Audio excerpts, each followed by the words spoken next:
रामकृष्ण हरी विठ्ठल केशव। आमवात आणि संधिवात यातील फरक काय?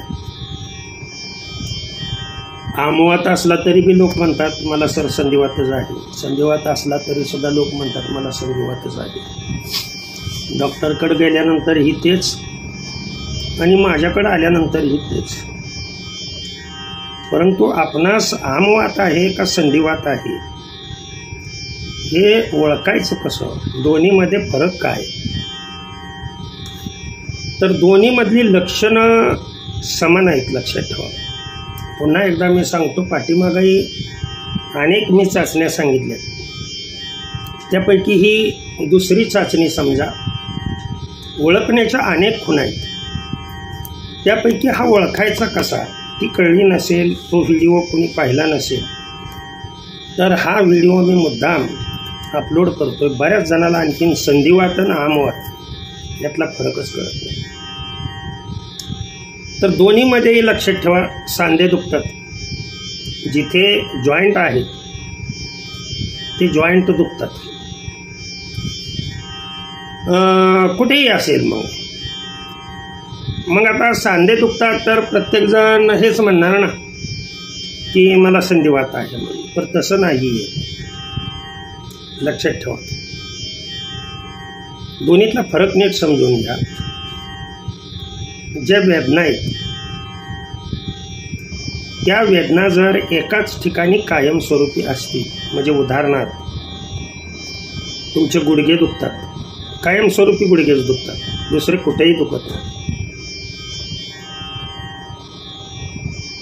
किंवा इथं दुखतं किंवा इथं दुखतं, दुसरं शरीरात कुठेही दुखत नाही, तर अशा वेळेला संधिवात आहे आपल्याला। संधिवात दुखण्याची जागा बदलत नाहीये, जिथे दुखतं तिथेच कंटिन्युअसली त्या ठिकाणी, त्या सांध्या ठिकाणी दुखत राहतं, लक्षात ठेवा। आमवातामध्ये काय आहे? कधी गुडघे दुखतात, कधी पायाचे गोळे दुखतात, कधी गोटे दुखतात, कधी नडगी दुखते, कधी कमरेत दुखतं, कधी मान दुखते, नीट लक्ष द्या, कधी इथं दुखतं, कधी इथं दुखतं, कधी हे हाडाचे सांधे असे दुखले जातात, बोट दुखतात कधी। असं जागा बदलून जर दुखणं सांध्याच्या ठिकाणी असेल तर आपणाला 101% आमवात आहे, हे लक्षात ठेवा। संधिवात असणार आणि मग त्याच्यातल्या काही जागा स्थिर राहतील, गुडघेदुखी कायम राहील, परंतु गुडघे दुखता गोटेही दुखायला लागतील, इथं हाताच्या या पोटऱ्या बी दुखायला लागतील, हे मांस बी दुखायला लागेल, लक्षात ठेवा। कधी कधी हे दुखायला लागेल, म्हणजे दुखणं असं जर स्थिर राहत नसेल, कधी कधी बोटाचे सांधे दुखतील,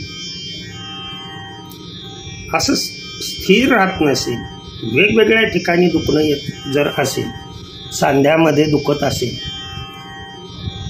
तर, किंवा तेथील भागाला कधी गुडघ्यावरती सुजेल, कधी इथं हात सुजलेला दिसेल, लक्षात ठेवा ह्या गोष्टी लक्षात ठेवा। कधी मान सुजलेली दिसेल, कधी इथं सुजलेलं दिसेल, कधी कोपरामध्ये सुजलेलं दिसेल, असं जर असेल, सूज असेल किंवा दुखणं असेल किंवा चमक असेल तर हा आमवात आहे, आणि या आमवाताचाच उपचार तुम्ही करणं आवश्यक असतं। मग आमवाताला माझ्याकडं अतिशय साधे सोपे उपाय आहेत। आता या व्हिडिओमध्ये जर तुम्हाला ते उपाय मी सांगत बसलं तर व्हिडिओ जरा मोठा होईल आणि मोठे व्हिडिओ पाहायला लोक आळस करतात। त्याच्यामुळं हा फरक जर समजून तुम्ही घेतला, जागा जेव्हा सुटत नाही त्याच जागेला दुखतं कायमस्वरूपी, 4, 5, 6, 7 कंटिन्युअसली तेच दुखत राहतं, संधिवात आहे असं समजायचं।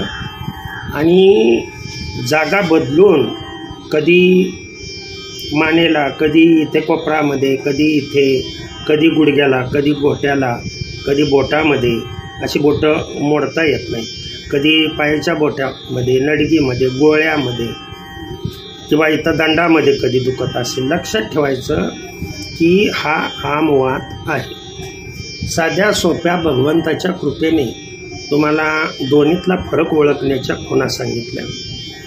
झालेली सेवा त्यांच्या चरणी अर्पण करतो आणि सेवेला पूर्णविराम देतो। आता या दोन्हीवरती उपाय कसे करायचे याचे व्हिडिओ आजच एखाद्या दुसऱ्या चॅनलवरती असतील, ते शोधून पहा आणि चॅनलला लाईक आणि सबस्क्राईब करत जावा। म्हणजे प्रत्येक चॅनल तुम्हाला दिसला की तो लाईक आणि सबस्क्राईब करत जावा, म्हणजे तुम्हाला सर्वच जेव्हा मी व्हिडिओ अपलोड करतो त्या वेळेला तुम्हाला ते तुमच्या मोबाईलवरती ते व्हिडिओ आले जातील। पुन्हा तुम्हाला जो शोधण्यासाठी वेळ लागतो तो लागणार नाही। ओके। पुंडलिक वरदा हरी विठ्ठल, श्री ज्ञानदेव तुकाराम, पंढरीनाथ भगवान की जय। अवधूत चिंतन श्री गुरुदेव दत्त, श्री स्वामी समर्थ योगीराज हरिहर महाराज की जय। विठ्ठल विठ्ठल विठ्ठल विठ्ठल विठ्ठल विठ्ठल।